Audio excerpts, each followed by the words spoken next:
तो आज हम लोगों की बात होगी फॉर्मेशन ऑफ सिंपल सेंटेंस का। और फॉर्मेशन ऑफ सिंपल सेंटेंस में बाय यूजिंग नाउन और फ्रेज इन अपोजिशन, इस पे आज हम लोगों का डिस्कशन इस टॉपिक पे रहेगा कि सपोज कर लीजिए अगर सिंपल सेंटेंस है और सिंपल सेंटेंस को क्वेश्चन पेपर में है और क्वेश्चन पेपर में आपको नाउन से तमाम तरीके से उसमें बताया गया, पार्टिसिपल, फिर उसके बाद जेरेंडर फॉर्म है, नॉमिनेटिव एब्सोल्यूट है, ठीक। तो इन सारी चीज़ों के साथ साथ इसका भी कहीं ना कहीं एक यूज होता है कि बाय यूजिंग नाउन और फ्रेज इन अपोजिशन कैसे इसको करेंगे, किस तरीके से with the help of this one how I mean we will use simple sentence, कैसे हम उसको यूज सिंपल सेंटेंस में यूज कर सकते हैं या उसको किस तरीके से उसका फॉर्मेशन कर सकते हैं। तो हमारी इस एजुकेशन यात्रा में आप सभी का स्वागत है और शुरू करते हैं इस टॉपिक को। बिल्कुल एक एक पॉइंट क्लियर होगा। देखिए, बात अगर हम नाउन या इसकी कर लेते हैं, नाउन फ्रेज इन अपोजिशन। अगर अपोजिशन को एक सिंपल भाषा में कहा जाए इंग्लिश की, तो अपोजिशन मीन्स होता है साइड बाय साइड।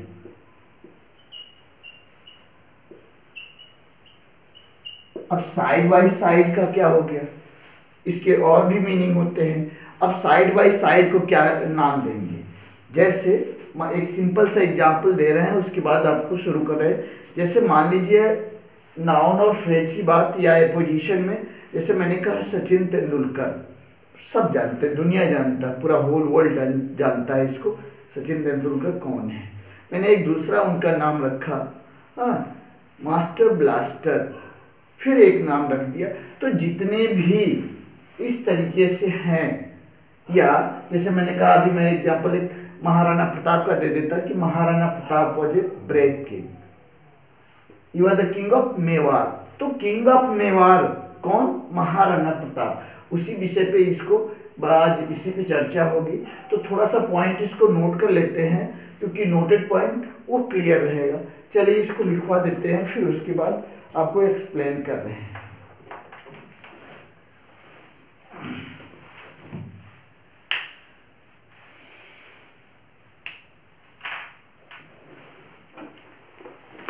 पहले इस अपोजिशन की एक और मीनिंग, मैंने कहा कि इसकी मीनिंग एक और लिखवा देते हैं। अपोजिशन मीन्स क्या हो जाएगा, एडिशन ऑफ वन, ये सब इसके मीनिंग है।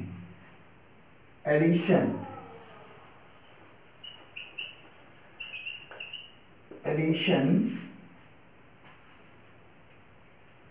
of one word or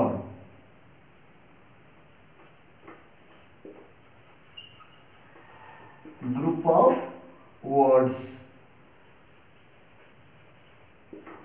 to another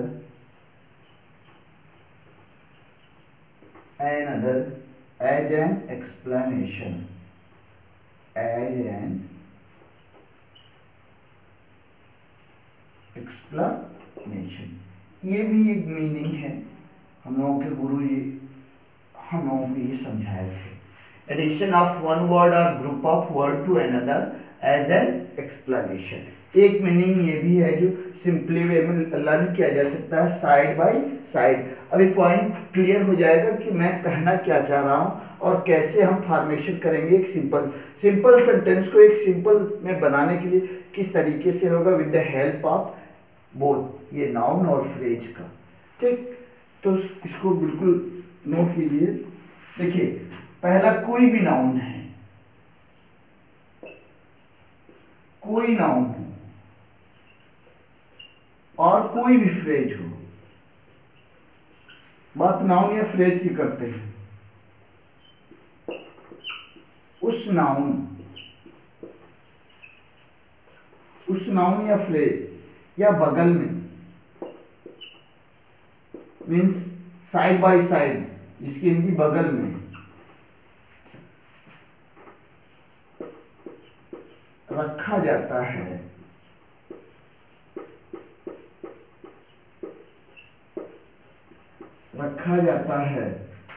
जिसकी हम क्या करते हैं, एक्सप्लेनेशन करते हैं, जिसका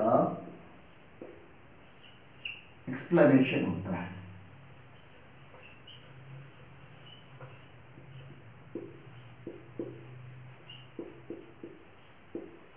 ये पहला पॉइंट हो गया। अब देखिए दूसरा पॉइंट क्या होता है, ये हमेशा कॉमा से इसको लिखिए, जो नाउन या फ्रेज केस इन अपोजिशन होता है या अपोजिशन होता है,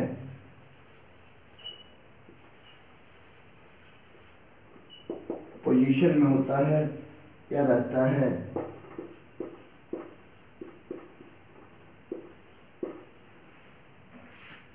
उसे किसका, कामा का,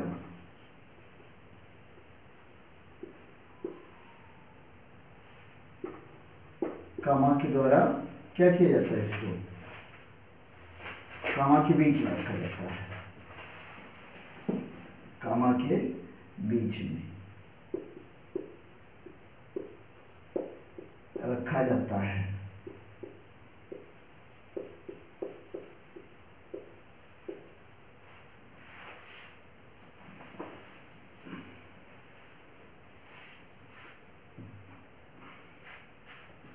ये दो पॉइंट है सबसे इंपॉर्टेंट पॉइंट। मैंने कहा क्या, मैंने यही बताया ना कि कोई भी नाउन हो या कोई भी फ्रेज हो को उस नाउन के बगल में रखा जाता है जिसका एक्सप्लेनेशन होता है। जैसे एग्जाम्पल से भी दूसरा, जो नाउन या फ्रेज पोजीशन में रहता है उसको हम अक्सर जो कॉमा होता है मीन्स हिंदी में अल्प विराम जिसको कहते हैं, उसके बीच में रखते हैं। तो एक सिंपल सा एग्जाम्पल देखिए, और बहुत बढ़िया एग्जाम्पल है।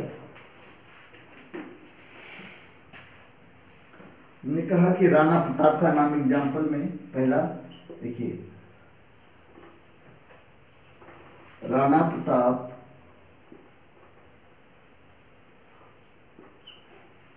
was a brave warrior. He was the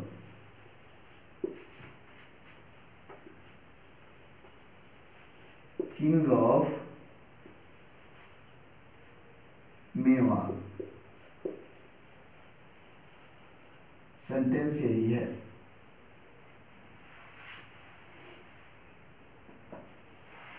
अब हम यहां कर लेते हैं इसकी बात।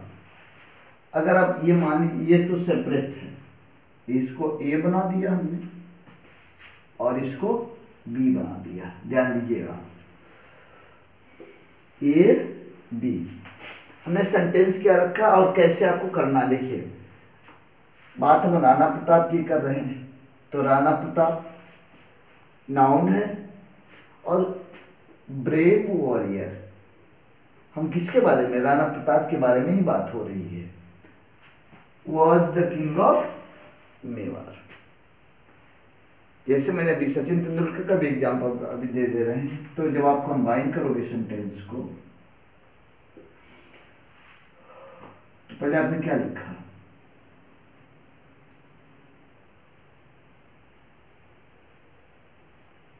राणा प्रताप। ये देखिए यहाँ पे कामा क्या है ना, कामा लगा दीजिए। अब इसको एक्सप्लेन कौन कर रहा है, अब ब्रेव वॉरियर।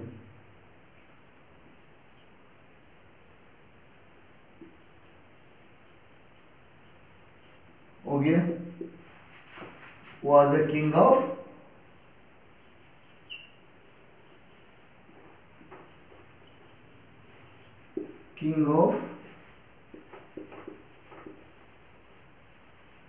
मेवाड़। हो गया। एक दूसरा और देख लीजिए, महात्मा गांधी, ए नंबर।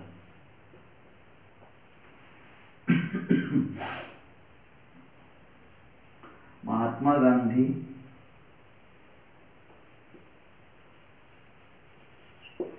हो गया, was a great leader.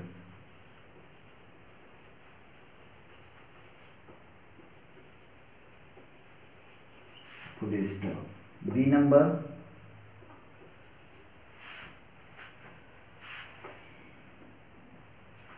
he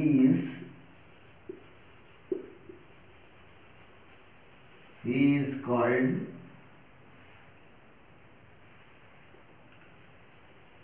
the father of nation।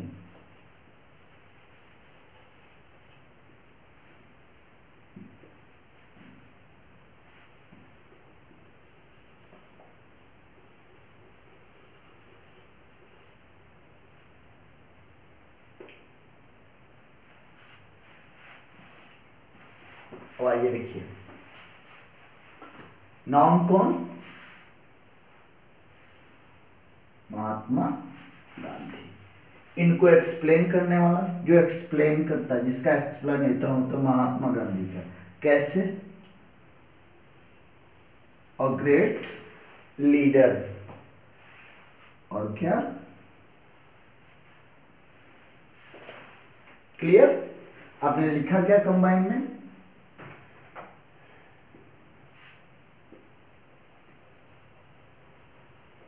Mahatma Gandhi कमा a great leader is called the father of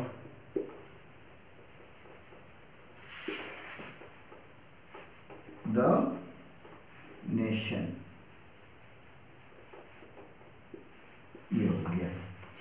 एक और एग्जांपल देख लीजिए,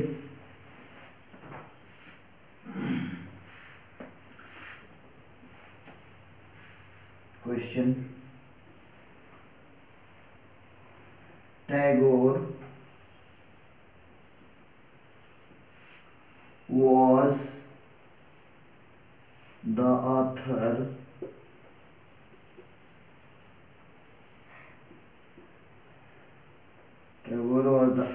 of the Gitanjali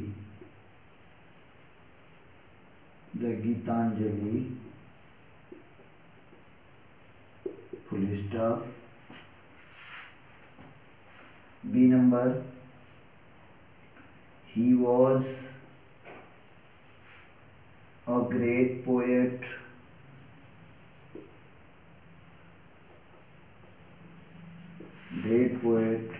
of Bengal।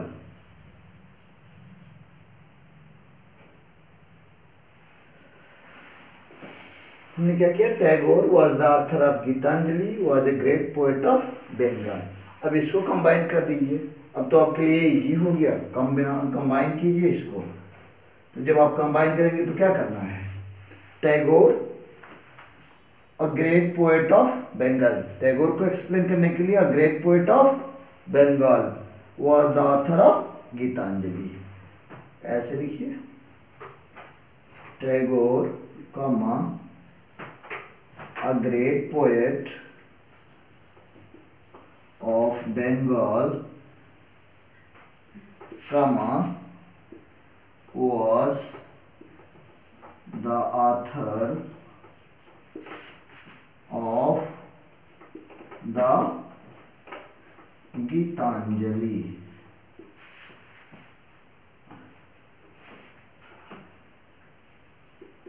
Okay, तो ये विद द हेल्प ऑफ, ये नाउन और फ्रेज की अपोजिशन की बात हो रही थी कि कोई भी नाउन हो या कोई भी फ्रेज हो और उस नाउन को बगल में रखा जाता है जो उसका क्या करता है? एक्सप्लेनेशन कर रहा है। जैसे महात्मा गांधी को यहाँ पे उन्होंने great leader, Rana Pratap brave warrior, Tagore a great poet of Bengal. तो दीज वर्ड्स,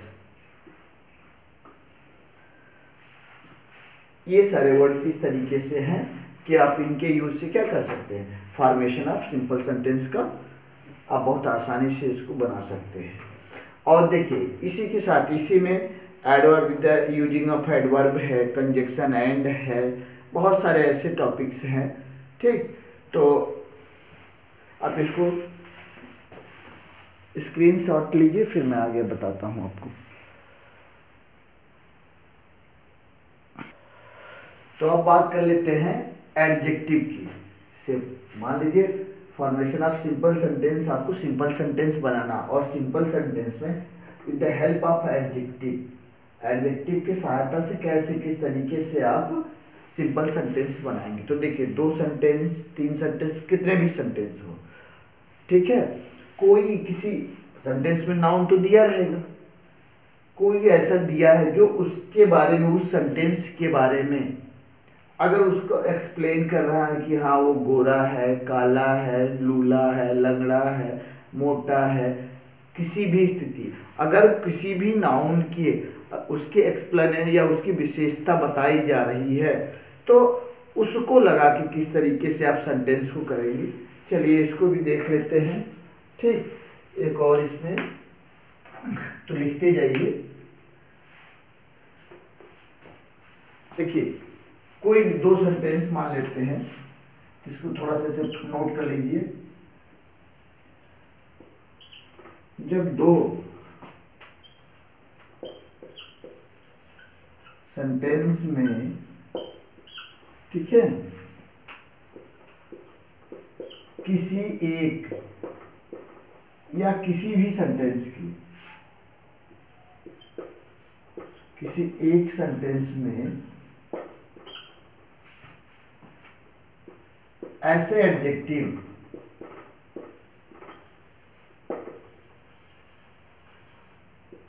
ऐसे एडजेक्टिव का यूज किया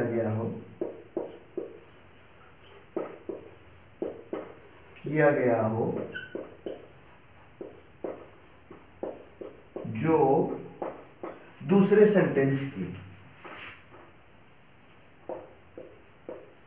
जो दूसरे सेंटेंस के नाउन की,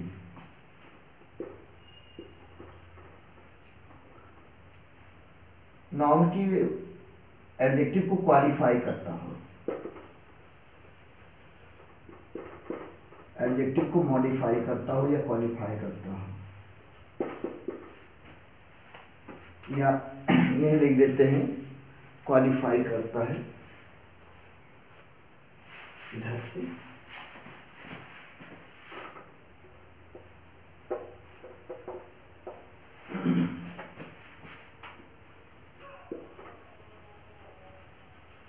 मीन्स विशेषता, हिंदी में भी लिख दे रहे हैं, विशेषता, विशेषता प्रकट करता है,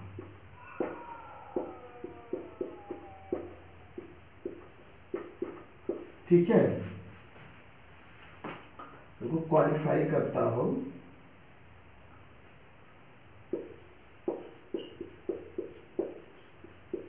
तो उसे या उस वर्ड को,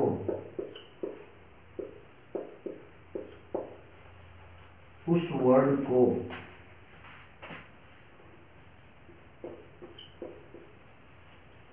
नाउन के साथ या नाउन के पास रख कर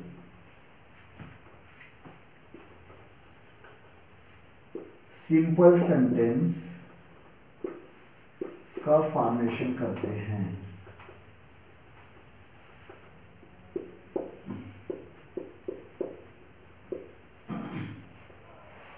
अब ये बात समझ में आ गया होगा कि क्या करना है हमको और कैसे करना है।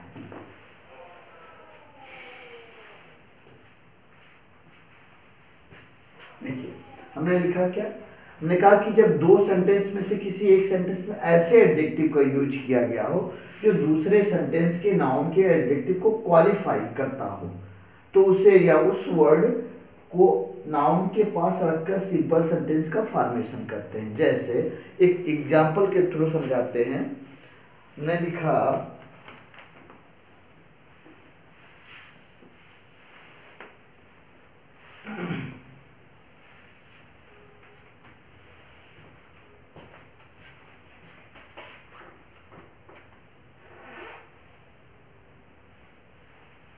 एग्जाम्पल देखिए,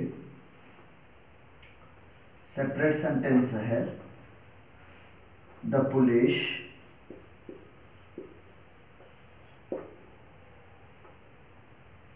arrested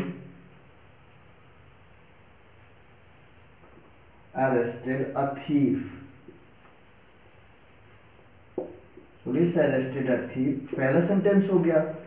दूसरा सेंटेंस क्या है इसका, द thief was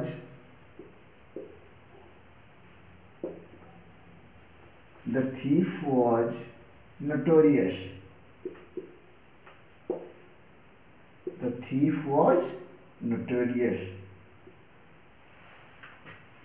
अब जब आप इसको बनाएंगे, देखिए ध्यान दीजिएगा, the police arrested a thief पहला सेंटेंस है, दूसरा द थीफ वाज नोटोरियस।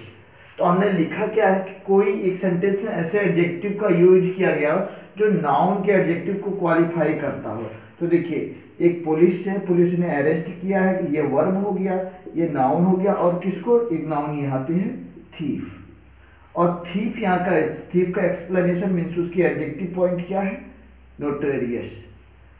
ठीक है ना। तब जब आपको ये करना है तो आप कैसा, चोर कैसा होगा, नोटोरियस। तो इसके साथ आप जब लगाओगे, ऐसे कंबाइन करोगे सेंटेंस को, तो किस तरीके से बनेगा sentence, the police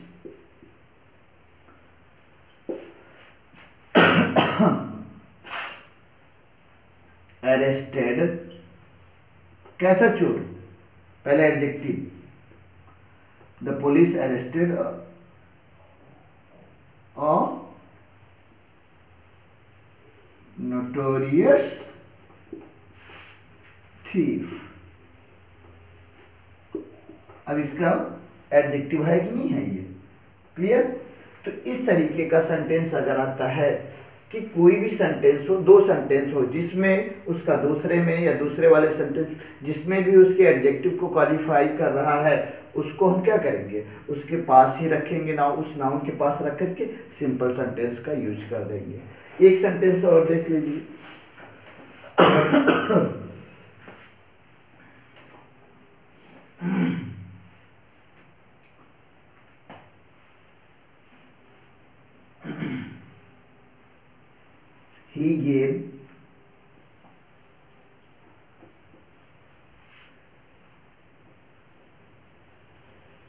he gave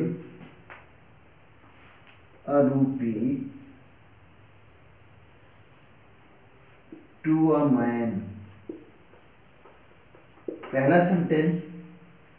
दूसरा क्या है, ये कर दिए, बी क्या है, the man was blind, the man was blind, ये दूसरा सेंटेंस हो गया। ठीक, he gave a rupee to a man। अब देखिए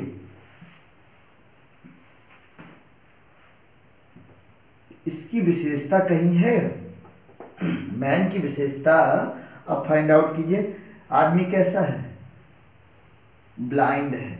तो आप जब लिखोगे इसको, जब आप कंबाइन करोगे तो कैसे बनेगा, कंबाइन इस तरीके से होगा, he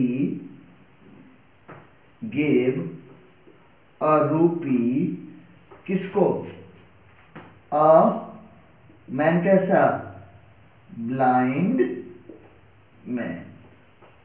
ठीक, तो इस तरीके से एडजेक्टिव से हो जाएगा, आप बना सकते हो। और देखिए कल जो नेक्स्ट वीडियो बनेगा वो कॉम्प्लेक्स सेंटेंस से बनेगा। तो इसको लाइक, शेयर और सब्सक्राइब बिल्कुल कीजिए। Thanks for watching this video.